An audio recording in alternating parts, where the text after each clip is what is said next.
Eu inocentemente estava achando que ia ter dificuldade para encontrar assunto para falar no GP da Emília-Romagna, que ia ser uma corrida mais chatinha, e foi uma corrida que deu muito, muito pano para manga, muito assunto para gente, principalmente de dois temas. Primeiro, é claro, a vitória do Verstappen, não só uma vitória convincente, com uma vantagem de ritmo efetiva do Max Verstappen e da Red Bull, da onde veio isso, mas a maioria das perguntas sobre estratégia de vários pilotos, de várias equipes, principalmente do Gabriel Bortoleto na Sauber. Eu vou explicar bastante sobre como funciona a estratégia na Fórmula 1. Essas perguntas vieram lá no meu Instagram, a F1 Life, então se você quiser participar do Gil Responde, é só me seguir lá. E aí depois de cada corrida, nos stories, eu abro uma caixinha de perguntas e você fica à vontade para mandar a sua dúvida. Muitas dúvidas também sobre safety car, a diferença entre o safety car virtual e o safety car de verdade, né, com o carro de segurança indo para a pista, a evolução da Williams, o que melhorou na Aston Martin, a Ferrari, que Ferrari é essa, né, a Ferrari do sábado ou a Ferrari do domingo, e também sobre Imola saindo do calendário e Madrid entrando no lugar, se esse mesmo é o caminho da Fórmula 1, né, sai uma pista mais tradicional e entra um circuito de rua. Começando por o que todo mundo quer saber, essa era a pergunta. Qual foi essa estratégia da Sauber? 3 paradas, pneu usado e muita gente falando sobre pneus macios também, porque que eles não foram considerados. Vamos lá, senta que lá vem a história. Então, eu fui perguntar lá na Sauber, na verdade, pedi para um enviado meu perguntar lá na Sauber, porque eu não estava em uma nesse final de semana. Explica, por favor, 2 pontos dessa estratégia. Ponto 1, por que que ele parou na volta 13, na terra de ninguém ali, e já tinha levado o undercut de 2 pilotos, do Lawson e do Gasly, número 1. E número 2, por que fazer a terceira parada e por que colocar o pneu médio? Tudo bem, né? O pneu macio não dava para colocar, é um pneu muito macio. Até foi por isso que a gente teve tanta variável na estratégia, foi justamente porque mesmo o pneu médio era um pneu bastante macio, é o pneu C5, é o pneu usado em classificação em corrida de rua até o ano passado, agora vai ser o C6. O C6 foi feito para essa temporada, é um pneu novo, é um pneu super, super macio. Então, mesmo o pneu médio já era um pneu macio, então esquece colocar o pneu da faixa vermelha na corrida, só se tivesse um safety car com uma relargada de umas 5 voltas, aí o pneu aguentaria, não era esse o cenário. Mas por que fazer essa última parada, que foi a terceira parada do Gabriel Bortoleto? Então, o que eles explicaram foi o seguinte: ok, nessa primeira parada a gente comeu bola, a gente errou. O que começou a acontecer? Vários pilotos, chega na volta 8, 9, alguns pilotos começam a reclamar dos pneus e começam a falar: e eu acho que essa história de fazer uma parada não vai dar certo. Todas as equipes foram para essa corrida pensando vai ser uma corrida de uma parada. Isso porque eles tinham que fazer uma corrida de uma parada, porque perde-se 28 segundos no box em Imola, mais do que o normal. O normal seria 22, 23 segundos, porque o pit lane é bastante longo. Então, por isso, eles queriam evitar passar por lá 2 vezes e perder muito tempo na corrida. Então, eles queriam forçar para ser uma parada, mas para isso, eles precisavam que os pneus, principalmente os médios, fossem consistentes. Então, esquece macio, a corrida vai ser com médio e com duro, e ser uma parada ou não dependia do quanto iria durar esse pneu médio. Acontece que chega, e para isso, eles teriam que ir até a volta 20, mais ou menos, tá? Fica com esses números aí na cabeça. Chega na volta 8, 9, alguns pilotos começam a reclamar, até mesmo o Hülkenberg, que estava com o pneu duro, falando: eu acho que não vai dar, não. Né? O Hülkenberg teria que ir mais adiante, né? Bem além da volta 20, porque ele estava na estratégia contrária. Aliás, um parênteses. O que a Sauber tem feito é coloca o piloto que se classifica pior na estratégia inversa, que é a estratégia de largar com pneu duro, que é a estratégia de vou ficar aqui esperando o safety car. E o piloto que se classificou melhor na estratégia mais óbvia, que é a estratégia de largar com o pneu médio, ou pneu mais macio, ou o pneu mais duro que vai ser usado na corrida. Então, eles têm seguido isso como um padrão. O que aconteceu até aqui é que, nas vezes em que o Gabriel era esse piloto que estava largando com o pneu duro, não aconteceu nada. E quando o Hülkenberg, nessa corrida, por exemplo, aconteceu um monte de coisa, então ele terminou bastante adiante do Gabriel. Mas voltando ali, volta 8, volta 9, os pilotos reclamando. E aí tem dois pilotos que estão presos atrás de carros bem mais lentos. Um é o Charles Leclerc, está preso atrás do Stroll, e o outro é o Gasly, preso atrás do Bortoleto. Esses dois caras param. Essa parada não é porque o pneu acabou, essa parada é para que eles entrem no ar limpo, para eles conseguirem, com o ritmo que eles impõem, sem nenhum carro na frente deles, ganhar terreno na corrida, no tempo total da corrida deles. É o chamado undercut. Então, esses dois carros fazem um undercut. O Charles Leclerc lá na frente, com isso ele vai estragar, claro que ninguém sabe disso nesse momento, ninguém sabe que vai ter safety car e tudo mais. Ele vai estragar a corrida de outros 3 pilotos fazendo isso. Porque o Russell vê o tempo do... O Russell já estava com o pneu meio destruído também, mas vê o tempo do Leclerc para. O Sainz vê o tempo do Leclerc para. O Alonso vê o tempo do Leclerc para também. Esses 3 pilotos vão parar atrás do Leclerc. Então, naquele momento, o Leclerc está mudando a estratégia dele de 1 para 2 paradas, está levando 3 pilotos junto com ele e consegue passar esses 3 pilotos, né? Consegue ficar na frente, eles estão todos na mesma estratégia e ele é o carro que está liderando. Parece que está dando tudo certo, certo? Lá atrás, você tem o Gasly, que é o primeiro a parar. O Gasly faz, na hora que ele entra no box, ele já fez o undercut no Bortoleto. Mas a Sauber, aquela posição está perdida. Eles perdem a possibilidade de defender a posição com o Lawson, porque na volta seguinte o Lawson para. O Lawson responde ao Gasly. A Sauber não responde. Então a Sauber, naquele momento, já perdeu a posição para o Pierre Gasly e para o Liam Lawson. Aí depois, acho que foram 4 voltas depois que o Gasly para, eles resolvem parar o Bortoleto. Então é uma parada assim na terra de ninguém, porque eles não estão defendendo nenhum undercut mais, já levaram o undercut e estão colocando ele efetivamente numa estratégia de 2 paradas. Ele até pergunta, estou no plano B, né? E o engenheiro fala, sim, você está no plano B. Então, essa parada que os problemas começam ali. E a equipe falou, realmente, a gente demorou para parar. E o que a gente estava vendo, estava olhando os tempos dos pilotos e tal. Chega um momento que o Gabriel fala, olha, eu posso ficar com esse pneu aqui. Se vocês acham que o ritmo tá ruim, vocês me param. Então ele joga na mão da equipe e depois eu vou explicar como isso funciona. E aí eles resolvem pará-lo e realmente o ritmo dele estava pior do que os carros ao redor dele. Então esse foi o começo da corrida e por isso que tanto ali Leclerc, o Sainz que se classificou bem, Alonso que se classificou bem, todo mundo aí, essas corridas foram todas destruídas ali. Mas teria o segundo golpe nessas corridas. Porque o que acontece com o pneu volta à vida. O pneu e o Piastri ali na frente também, né? O Piastri também sente que eles olham o que o Leclerc conseguiu fazer, pensam, nossa, eu tô 3,5 atrás do Verstappen aqui. Se eu parar agora, esse undercut está muito poderoso. E pode ser que eu consiga, mas eles, para ser um undercut, o Verstappen tinha que tentar defender. E o Verstappen não, continua na pista. Porque o que alguns pilotos começam a perceber é que o pneu está voltando. Pode ter acontecido, às vezes acontece do pneu dar a impressão que está perdendo aderência e depois volta. E também pode acontecer de aumentar vento e os pilotos acharem que é pneu. Então, alguns pilotos continuam na pista e eles começam a ver que o pessoal que está largando com pneu duro não está tão bem assim. Então, eles começam a perceber que eles levar até a volta 20, que era o alvo quando eles começaram a corrida, já não é o alvo. Eles precisam levar mais adiante, porque o pneu duro, que já era um C4, que é um pneu macio também, ele não estava aguentando tão bem assim.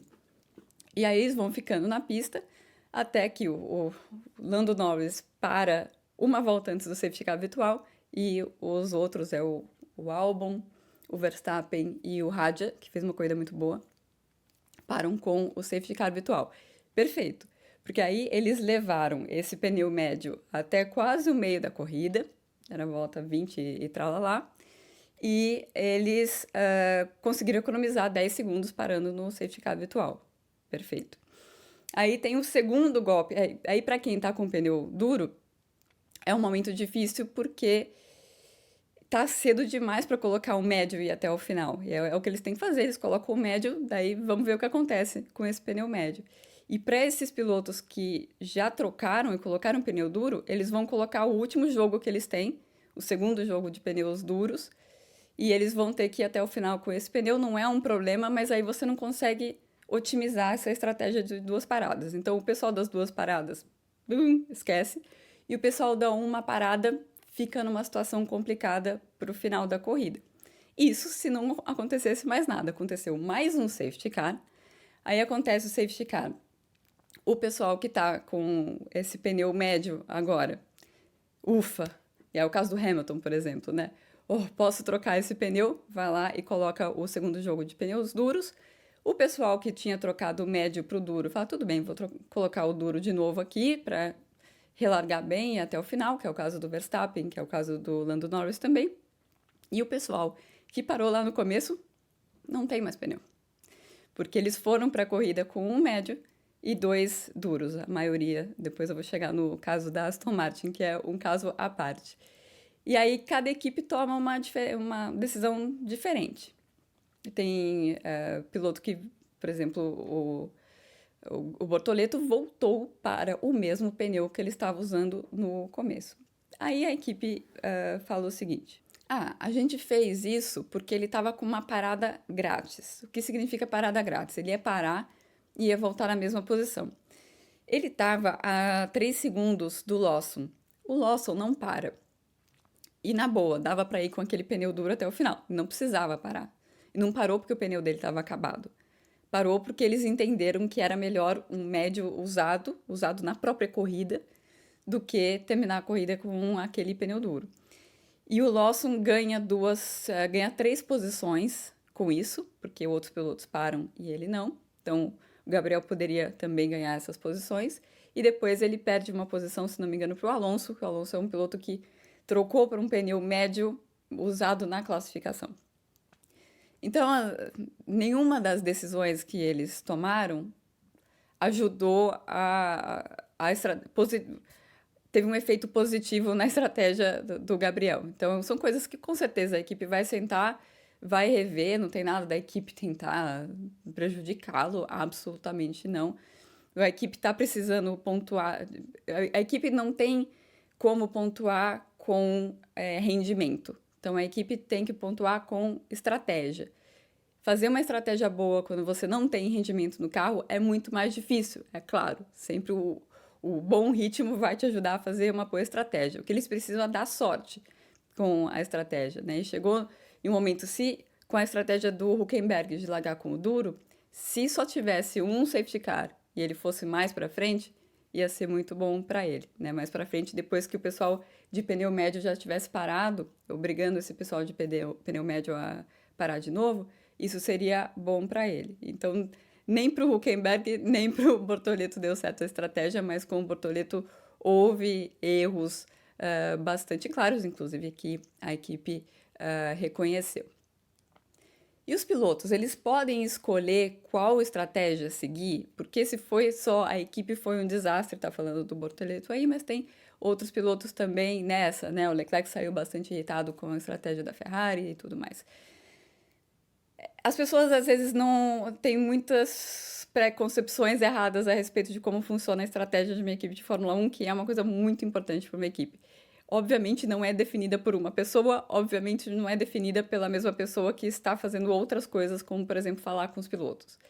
Essas são 2 coisas que as pessoas muitas vezes não entendem. Existe um time de estratégia que eles estão na fábrica olhando para uma série de dados e eles já estão montando cenários possíveis. Então, antes das coisas acontecerem, eles já estão pensando, se sair um safety car, a gente faz isso, a gente faz aquilo, e vamos ver o que ele faz, ou não, a gente não espera, a gente ataca, e aí depende de como é o pensamento de cada equipe. Esse time de estratégia manda as informações para o chefe, a chefe de estratégia, que geralmente está sentada no pit lane, que é a pessoa que a gente vê que dá a cara a tapa, que está lá mordendo o beiço porque não consegue, porque precisa tomar essa decisão. Porque essa pessoa, ela ela é alimentada por toda essa informação, e essa pessoa que vai tomar a decisão final tá lá sentado no pit lane, porque no caso de chuva, principalmente, você vai colocar a mão pro lado, tá chovendo, não tá, para não ficar só dados, dados e dados. Onde que o piloto entra nisso? O piloto é ouvido, sim. O piloto sempre, o engenheiro, porque e aí essa pessoa, chefe de estratégia, vai falar com o engenheiro de pista, também vai se comunicar com a equipe para falar, ó, deixa tal pneu pronto, e o engenheiro de pista fala com o piloto. Então, o engenheiro de pista é aquele que a gente ouve falando com o piloto. Ele não define estratégia nenhuma. Ele está esperando alguém falar no ouvido dele qual é a proposta, o que eles estão pensando. O piloto é ouvido no sentido de dizer: o pneu, eu estou sentindo que o pneu está acabando, o pneu não vai durar, está quase indo embora, principalmente quando chove, falando, eu quero entrar, eu quero entrar. Aí a voz do piloto é a voz de Deus, eu quero entrar, tá chovendo, o piloto entra. Quando está na pista seca, o piloto é levado em consideração, mas também a equipe entende que o piloto tem uma visão micro. O piloto está vendo o que está na frente dele, o pneu que está no carro dele. O piloto não tem a noção do que está acontecendo na corrida como um todo. Tem pilotos que gostam de ser informados sobre tudo que está acontecendo, para eles tomarem essas informações. O Alonso sempre foi muito famoso por isso. O Carlos Sainz é um grande exemplo disso também. E mesmo assim, caiu nessa armadilha de parar logo cedo, né? Ele falou, eu achei que não era uma boa ideia, mas resolvi entrar. Às vezes a chamada para ir pro box é muito em cima e não tem muito tempo de você pensar. Realmente é uma parte bastante complicada e bastante legal da Fórmula 1. O piloto tem que entender também que ele não está vendo tudo, né? Então, voltando a frase do Gabriel, né? Olha, dá para ficar com esse pneu aqui, tá? Mas se eu tiver muito lento, o máximo que dá para tirar do pneu é o que eu estou tirando. Então, esse tipo de informação é útil também, e também contribuiu para a equipe chamá-lo quando ele foi chamado. Uma pergunta que muita gente me faz, inclusive o próprio Gabriel Bortoleto, no cercadinho, parou e me perguntou: Ju, como que você faz para pagar as suas viagens? Bom, na vida do freelancer, o que não pode faltar é planejamento financeiro, e dentro desse planejamento é sempre importante investir. Eu entrei nesse mundo dos investimentos anos atrás, no momento em que eu perdi quase 70% do que eu ganhava. Então, eu acho que eu sou a prova de que não tem essa de esperar o momento certo para começar a investir. Mas eu me informei muito antes de entrar nesse mundo. Então, eu vou dar uma dica para quem quer investir, mas não sabe por onde começar. Dá uma olhada na plataforma da MB, que é a maior plataforma de ativos digitais da América Latina. Quem abrir uma conta agora e colocar pelo menos R$ 50 em qualquer ativo da plataforma já recebe mais R$ 25 de crédito para investir no que quiser. Isso vai cair em 7 dias. Lembrando que você não paga nada para abrir a conta, então mesmo se não tiver os R$ 50 agora para começar, vale a pena dar uma olhada no que eles têm disponível lá na plataforma e também ir aprendendo todos os nomes e possibilidades de investimento. Eu sei que pode parecer complicado à primeira vista, mas dá para investir com segurança, sem fazer loucura, e ter sempre uma reserva que vai te ajudar a ir atrás dos seus sonhos. Porque em um abandono deram um safety car virtual e no outro safety car, sendo que os carros pararam praticamente no mesmo lugar? É uma boa pergunta, a pergunta faz sentido, realmente eles pararam perto, e é justamente porque eles pararam perto que teve essa diferença.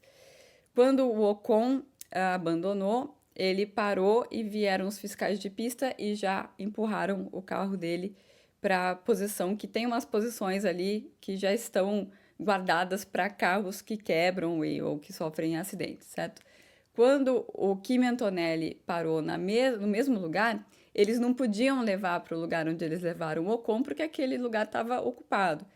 Então, eles precisavam que um trator entrasse na pista para levar esse carro para um outro lugar mais longe, para o qual os fiscais não podiam simplesmente empurrar.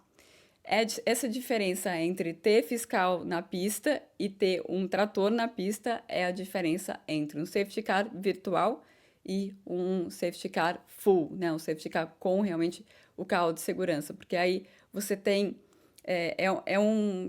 o carro de segurança entra mesmo na pista quando você tem uma situação mais perigosa do que uma situação que pode ser coberta com o safety car virtual.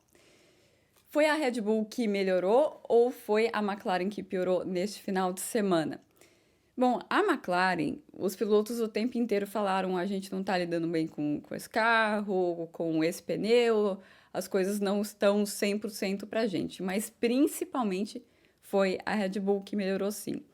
Se a gente volta, olha para as outras corridas da temporada, teve 2 corridas em que a Red Bull estava bem próxima, que foi no Japão, que o Verstappen ganhou, e na Arábia Saudita, que o Verstappen poderia muito bem ter vencido também. O que definiu essas 2 corridas foi a posição de pista depois da primeira curva, né, que num caso o Verstappen estava na frente, o outro caso não estava na frente, e aí definiu-se o vencedor da corrida ali. Foi esse detalhe. Porque não é um detalhe, porque isso é correr de cara para o vento, e isso ajuda na conservação dos pneus, ajuda a manter um ritmo melhor e ajuda o piloto a vencer a corrida. O Verstappen foi para aquela largada do jeito que ele foi, pensando que seria assim também em Imola. Que ele precisava sair da primeira curva, da segunda curva, em primeiro para vencer aquela corrida. Mas, pelo exemplo, tudo que a gente viu na prova, parece que não era isso. Parece que tinha alguma coisa a mais. Não era só que a Red Bull estava conseguindo fazer frente à McLaren em uma pista com várias curvas de alta velocidade, porque a gente sabe que curva de alta velocidade é a especialidade desse carro da Red Bull. Não era só isso, não era o mesmo cenário que a gente viu no Japão, o mesmo cenário da Arábia Saudita também. Era um cenário diferente, um cenário que vem do fato do carro ter sido atualizado.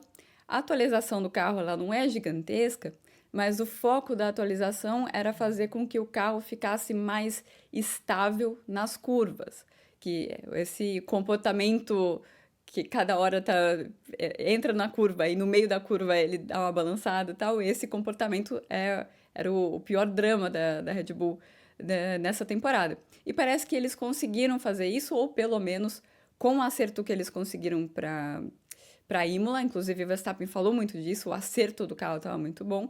Então, atualização mais acerto, isso fez com que o carro parasse de ter esses comportamentos de se movimentar muito nas curvas. E o que isso gera? Um melhor controle da temperatura da superfície do pneu. Então, quando a gente falou lá em Miami que a McLaren consegue controlar a temperatura do pneu e por isso que eles estavam muito na frente, é o controle da temperatura interna do pneu. Isso a Red Bull ainda não sabe como fazer. Mas esse não foi um fator limitante para essa corrida de Imola. O que foi o fator limitante foi a temperatura na superfície do pneu, que tem a ver com aquele fato que os pneus eram macios demais até, ainda bem que a Pirelli fez isso, mas que eram macios demais até para corrida, para esse circuito de Imola. Então, eles conseguindo controlar esse movimento do carro, eles conseguem controlar melhor a temperatura do pneu. Mônaco deve ser uma história diferente. A Red Bull foi muito mal ano passado e não tem muitos motivos para acreditar que vai ser muito diferente, mas eu estou muito curiosa para saber o que vai acontecer no GP da Espanha. Espanha tem muita curva de alta velocidade, mas também tem muita curva de média. Na média velocidade, a McLaren é melhor. E vamos ver como que essas forças se equilibram agora que essa corrida de Imola deu a impressão realmente que a Red Bull deu um salto no que era importante para eles, né? Mexer no comportamento do carro nas curvas, o que vai facilitar para o consumo de pneus. como que a Ferrari saiu de um sábado horrível para um domingo ok? Foi sorte ou a estratégia deu certo? Ou o ritmo também, né? Bom, a Ferrari tem um problema estranho, que é um problema que é o seguinte. Eles, quando eles estão com o pneu usado que eu digo deu uma volta, deu 3 voltas, né? A volta de saída do box, volta rápida e volta de retorno ao box, e aí eles fazem isso de novo. Esse pneu usado, esse pneu tá rendendo bem. Então, quando a Ferrari usa um pneu que já foi usado em uma tentativa de classificação, eles estão lá em quinto e sexto, naquele lugar. Bem que eu tô falando, bem. Tá razoável. Aí, quando eles colocam um jogo de pneu novo, os outros melhoram e eles não melhoram. E eles estão tentando entender por que que isso acontece. Na corrida, isso não é um fator. Então, é algo que está atrapalhando muito a classificação. Já tinha sido o caso em Miami e foi ainda pior em Imola. E aí, na corrida, eles não convivem com isso. Aí, a corrida da Ferrari está largando fora do top 10, eles dividem a estratégia, que é o normal a ser feito. O piloto que está mais atrás fica com a estratégia mais alternativa, como era o caso do Hamilton. E aí, a gente tem uma corrida bastante alternativa. E o Leclerc chega ali no final, ele não tem que pneu colocar, ele até quer colocar o pneu macio, que seria meio uma loucura fazer, mas ele já tá assim, perdeu por 10, perdeu por 500. E aí, porque o Hamilton entrou e ele não queria ficar esperando, ele fica na pista e vai se segurando com o pneu usado até o final. Então, essa corrida do Hamilton, né, de 12º para quarto, tem um ritmo do carro, sim. Ele até falou que eu estava em simbiose, com sintonia, foi a palavra que ele usou, com o carro, do mesmo jeito que eu estava na China. A gente está no caminho certo, o acerto estava muito bom. Eu mantive a calma, então meu engenheiro também manteve a calma e a estratégia também, tudo deu certo e tudo mais. Então ele estava bastante positivo depois da corrida. Mas 12º para quarto só foi possível porque a estratégia foi a favor dele, né? Do tipo, não foi perfeita, porque, como eu disse, né, o safety car virtual chegou um pouquinho cedo para aqueles pilotos que estavam largando com o pneu duro, mas acabou dando certo. Ele ficou a maior parte da corrida preso atrás do Antonelli, daí na volta 33, se não me engano, eles passa o Antonelli e começa a demonstrar um bom ritmo, sim. Acontece que, com a classificação ruim, vai ser sempre corrida de recuperação, né? Então, esse é o problema que a Ferrari tem que resolver. Eu queria fazer uma pausa para contar uma história muito legal que aconteceu nesse final de semana, dentro da minha comunidade no Paddock da Fórmula 1 com a Ju, minha comunidade lá no Catarse, que tem vários tipos de assinatura, e cada tipo de assinatura você tem direito a mais conteúdo. E a partir da assinatura VIP você entra no nosso grupo de discussão e sempre tem umas amizades que brotam lá. Eu gosto muito desse grupo porque é um grupo de qualidade muito alta de discussão e muito respeito e tudo mais. E nesse final de semana aconteceu o seguinte: o Saulo, que é um dos assinantes, falou para mim: Ju, eu tenho ingresso para essa corrida, mas aconteceu um imprevisto, eu não posso ir e eu quero doar esse ingresso, eu quero doar para um dos assinantes. E aí eu coloquei nesse grupo a Karen, que mora na Irlanda, falou: peraí, deixa eu ver se eu consigo no meu emprego aqui, um diazinho de folga para eu conseguir ir e pegar a passagem e tal, e deu certo. Então a Karen aproveitou de graça o ingresso que o Saulo muito gentilmente quis doar para outro assinante, e eu gosto desse tipo de história, que foi por isso que eu criei o No Paddock da Fórmula 1 com a Ju. Vale a pena dar uma conferida lá. Eu também fiz uma entrevista que ficou muito legal com o Rodrigo Azevedo, que é editor e produtor da Fórmula 1 brasileiro, que está lá produzindo o conteúdo que você vê na F1 TV, no YouTube. Arrasa, e foi uma entrevista sensacional que o pessoal gostou muito. Voltando aqui ao Ju Responde. O carro da Aston evoluiu, o que deu errado na corrida deles? Para entender a Aston, é claro que esse Ju Responde vai ser, acho que, o mais longo da história, porque eu quis explicar coisas complicadas, né? Tudo bem, vamos lá. E para entender a corrida da Aston, tem que entender a alocação de pneus, né? Então, como eu disse antes, como a Pirelli levou C6, C5 e C4, pneus muito, muito macios para a Imola, O foco na sexta-feira foi todo mundo entender o quão consistente era esse pneu médio para ver se era possível fazer uma parada mesmo, porque tudo ia depender desse pneu médio. Então ficou todo mundo focado no pneu médio. Quando chega no FP3, já no sábado, a Aston Martin usa, e aí qual que era a dúvida? Se ia ser uma ou duas paradas. Mas sendo duas paradas, você ia usar 2 jogos do pneu duro, que era o pneu C4. Então, todo mundo só tem 2 jogos de pneu duro, certo? Então, eles estavam guardando esses 2 jogos para a corrida. Aí chega no FP3, a Aston Martin usa um jogo de pneu duro, o que significa que eles estavam economizando um jogo de pneu médio. Qual que era a aposta? Eles estavam vendo que o pneu macio era até macio demais para classificação. Então, eles queriam pegar o pneu médio e usar na classificação para se classificar muito bem e aí apostar que ia ser uma corrida bem chata, como eu estava esperando também, de só uma parada tranquila, pensando, vai ser uma corrida de posição de pista, aquela corrida que ninguém passa ninguém, então a gente se classifica lá na frente e daí a gente usa o mesmo pneu da classificação do médio no primeiro stint, que tudo bem, é normal as equipes os reutilizarem, principalmente quando é macio, né? Quando você tem que largar com o macio, reutilizar na primeira parte da corrida. A segunda parte da corrida a gente faz com o outro duro que a gente não usou. Lindo, perfeito. Chega na classificação, os 2 carros no Q3 e o Fernando Alonso P5, se não me engano, tudo dá muito certo. Agora é só se segurar em P5 e fazer uma parada e correr para o abraço. Acontece que a corrida tinha outras ideias e tanto eles nem conseguem levar esse pneu médio usado muito longe na prova e depois tem que voltar no pneu médio usado, virou uma bagunça. Então é isso que deu errado na corrida deles, eles estavam esperando uma corrida chata que não veio. Mas em relação ao carro, evoluiu sim, dava para ver quando eles fizeram o back-to-back, que é a comparação com o Stroll fazendo a sexta-feira com o carro novo e realmente é um carro novo e o Alonso com o carro velho, dava para ver do jeito do manejo do carro, já dava para ver que tinha uma diferença.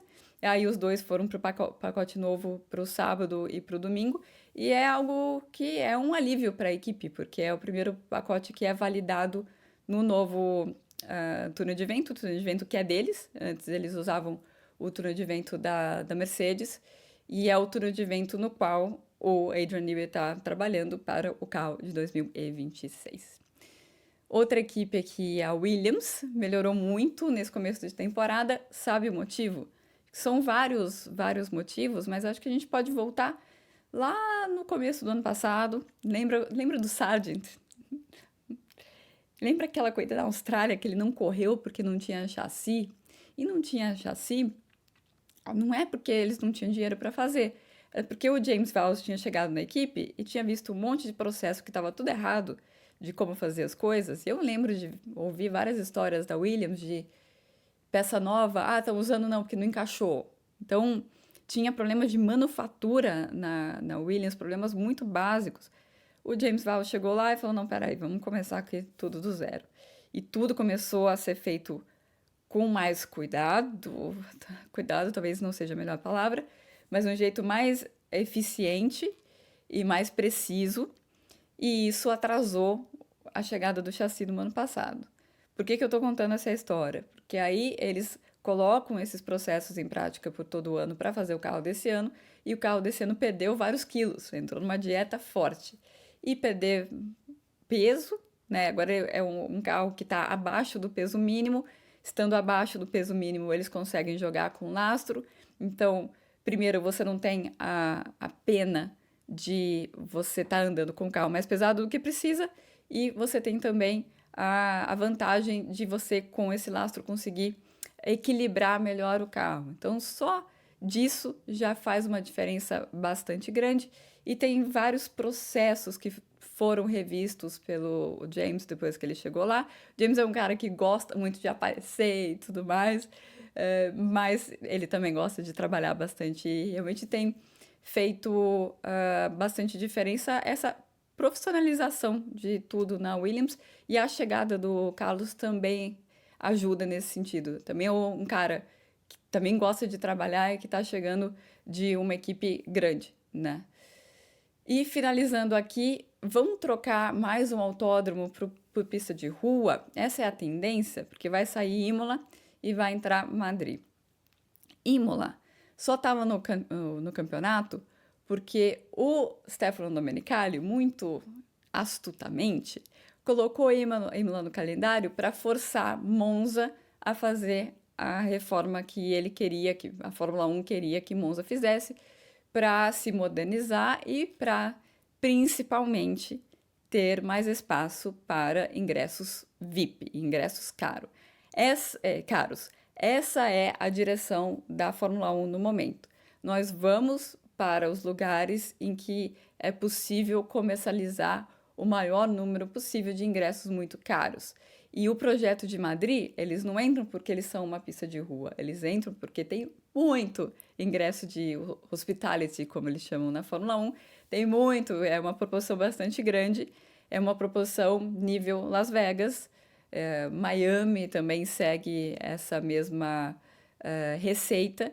E por que que isso é bom? Esse dinheiro de hospitality, ele vai direto para a Fórmula 1, né? Então, é por isso que eles têm muito interesse em que isso seja feito. E também existe uma tendência, não no caso especificamente de Imola, mas se a gente vai pensar que Zandvoort vai sair e a Bélgica vai entrar numa rotação, a gente não sabe ainda com quem. São corridas que elas eram financiadas pela iniciativa privada, e isso está se tornando praticamente impossível. Eu acho que a única corrida que vai ficar mesmo no calendário é Silverstone, que tem esse modelo. O Brasil, a gente tem a sorte, né? O Brasil quase saiu do calendário justamente por isso, né? E chegou a Prefeitura de São Paulo, na época, junto com o Estado de São Paulo, falaram, peraí, a gente vai perder essa corrida se a gente não pagar. Porque a cidade de São Paulo entende que a Fórmula 1 retorna o investimento de 25 milhões de dólares por ano que é feito pela prefeitura para ter a corrida. Acontece que a gente tem a sorte também que dentro de uma metrópole como São Paulo, que pode bancar uma corrida dessa, tem um autódromo, e daí não precisa ser uma corrida de rua. Mas só para explicar que todas essas mudanças, elas ocorrem por questões financeiras, porque quem consegue pagar vai ter a corrida, e a Fórmula 1 está indo muito, muito, muito nesse caminho de ir para esses lugares em que você pode ter bastante ingressos, dos ingressos mais caros. Essa que é a receita da Fórmula 1 para fazer dinheiro hoje em dia. É claro que as equipes não reclamam, porque esse dinheiro é dividido entre elas, então por isso que isso virou tendência. Esse foi o Ju Responde, bastante longo, do GP da Emília-Romagna, e na semana que vem eu volto com mais falando sobre Mônaco. Mônaco vai ser diferente, esperamos, né? Vai ter pelo menos 2 paradas, pilotos com 2 paradas obrigatórias em Mônaco. Vamos ver se dá certo. Tchau, tchau.